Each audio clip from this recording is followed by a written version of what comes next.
It's time for Defending and Commending the Faith with Joe Mott, inviting the atheist, agnostic, and skeptic to examine for themselves the evidence for the Christian faith.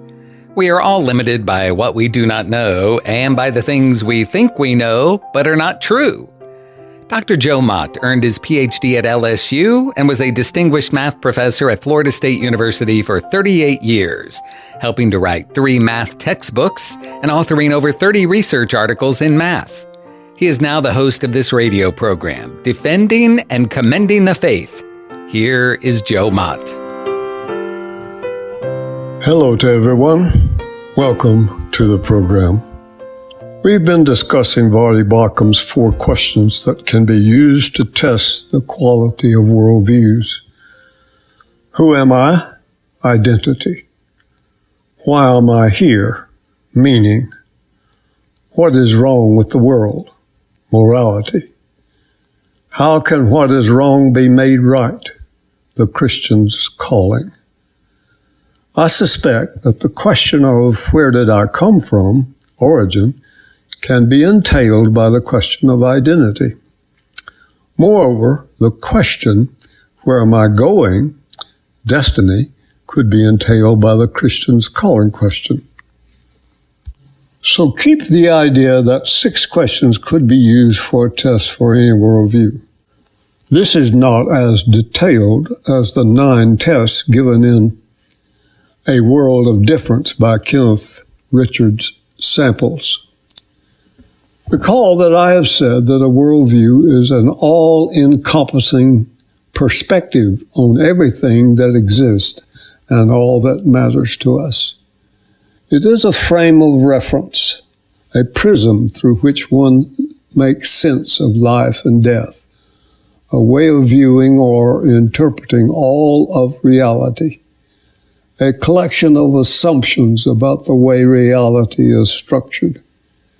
It is not a physical view of the world, like the sight of the planet Earth you might get from an orbiting space station. Rather, it is a philosophical view of the world, and not just of our planet, but of all reality. Your worldview represents your most fundamental beliefs and assumptions about the universe you inhabit.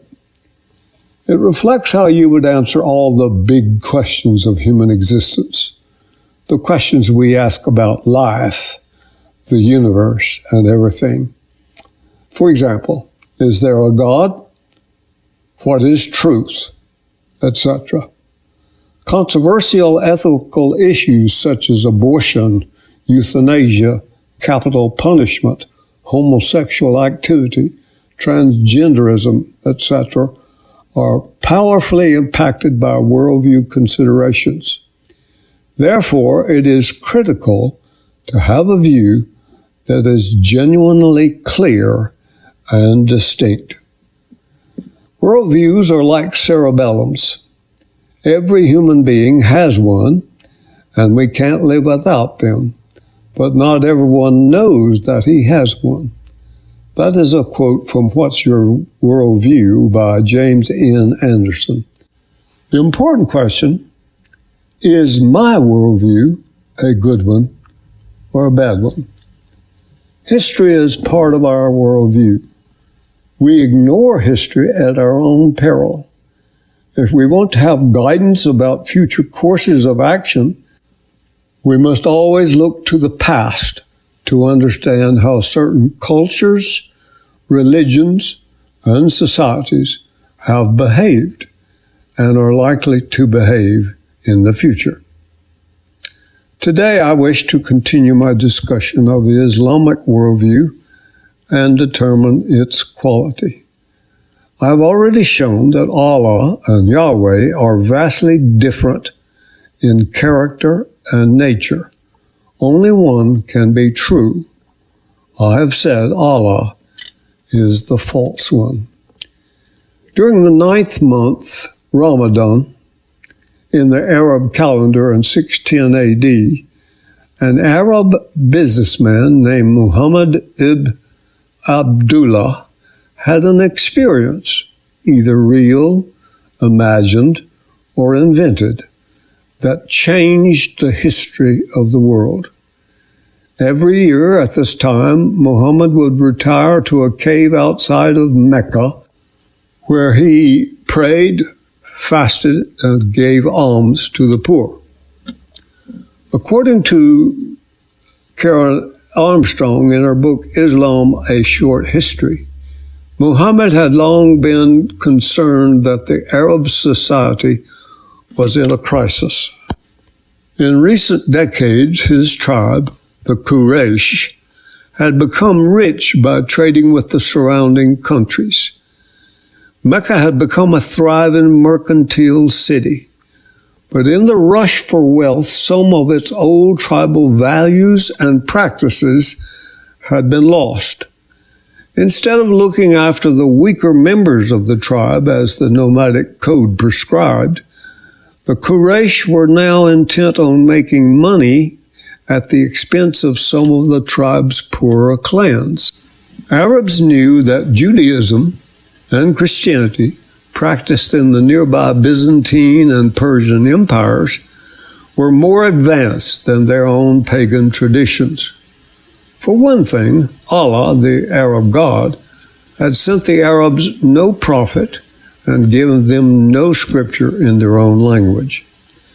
But that changed on the night of 17 Ramadan, when Muhammad woke to find himself overpowered by what he called a devastating presence, which squeezed him tightly until he heard the first words of a new Arabic scripture pouring from his lips.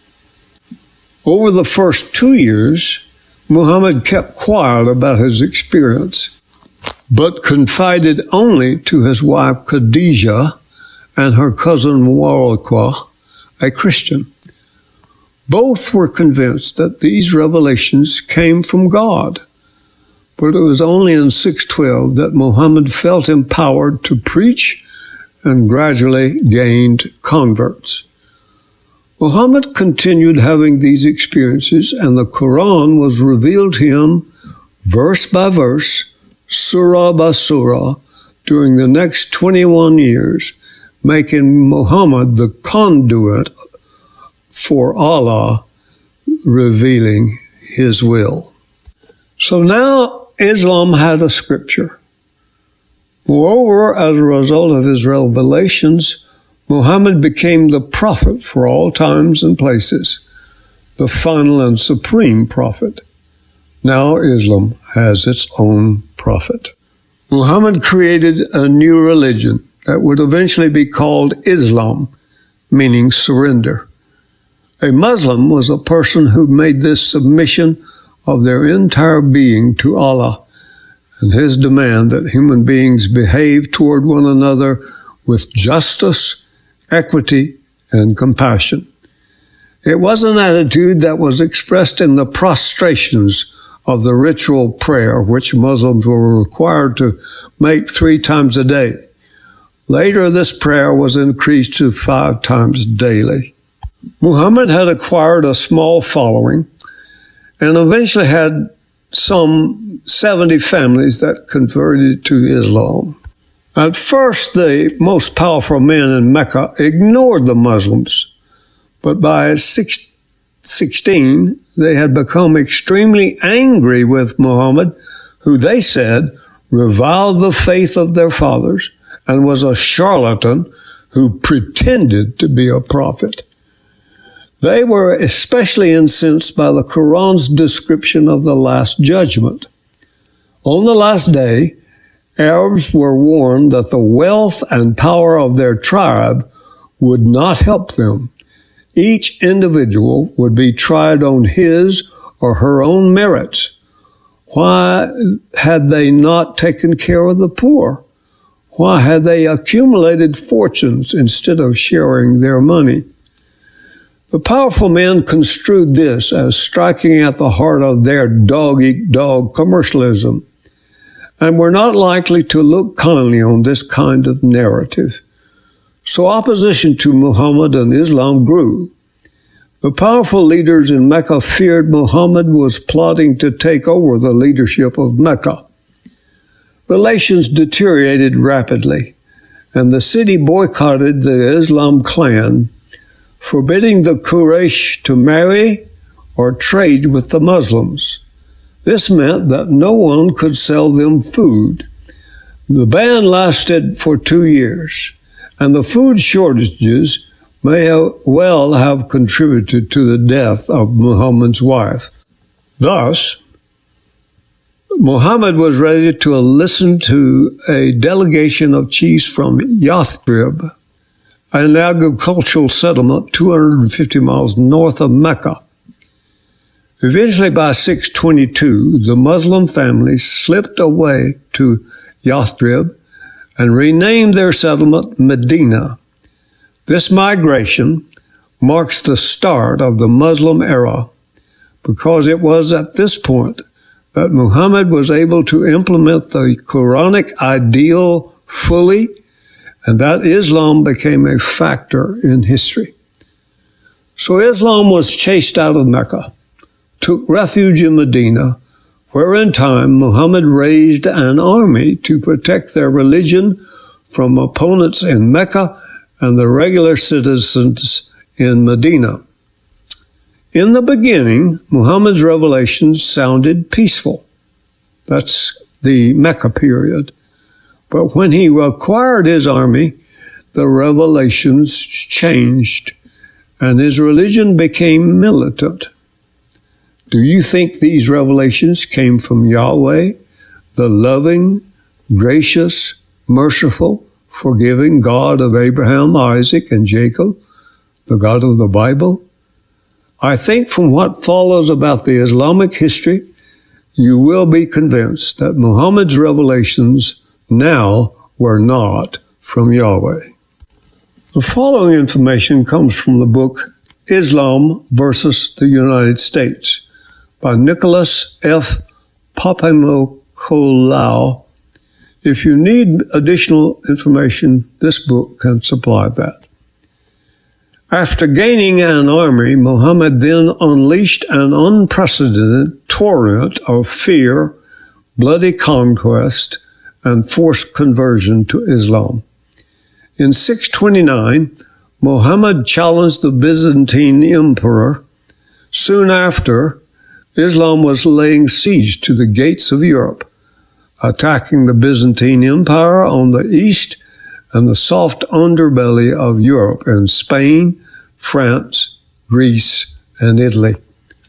Almost immediately after Muhammad's death, the army continued its terror. It attacked the Persian Empire to the east and Armenia to the northeast. The Byzantine Empire, headquartered in Constantinople, stood alone protecting the eastern flank of Christian Europe from about 700 AD until 1453, when it fell to the Ottoman Turks. The Turks were an Islamic empire and simultaneously the center of the Caliphate, the rule or reign of a caliph or chief Muslim ruler. The Muslim army had now become a juggernaut. The Mediterranean had become an unsafe sea, where Muslim piracy based on the Barbary coast in North Africa operated at will, taking Christian ships hostage and selling Christians into slavery.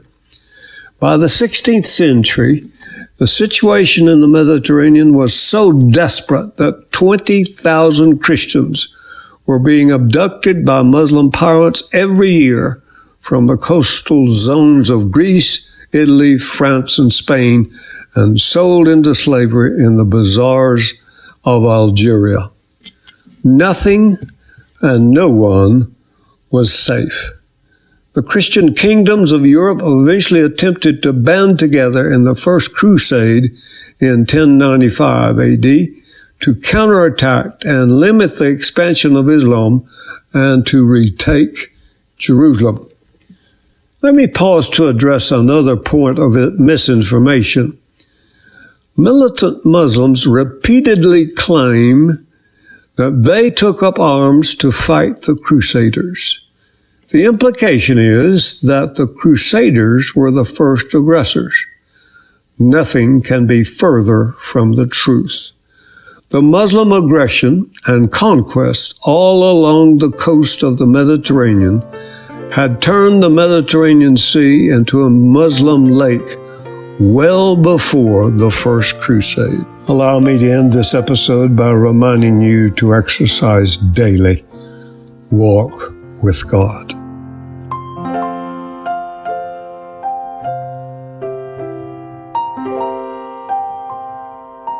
Thank you for listening to Defending and Commending the Faith with Joe Mott, a production of Wave 94 Radio in Tallahassee, Florida. If you have any questions or comments for Joe, please forward them to Doug Apple at Wave94 at this email address, dougapple@wave94.com. And be sure to join us every Monday evening at 6:45 p.m. on Wave 94 and subscribe through your favorite podcast app. Defending and Commending the Faith with Joe Mott.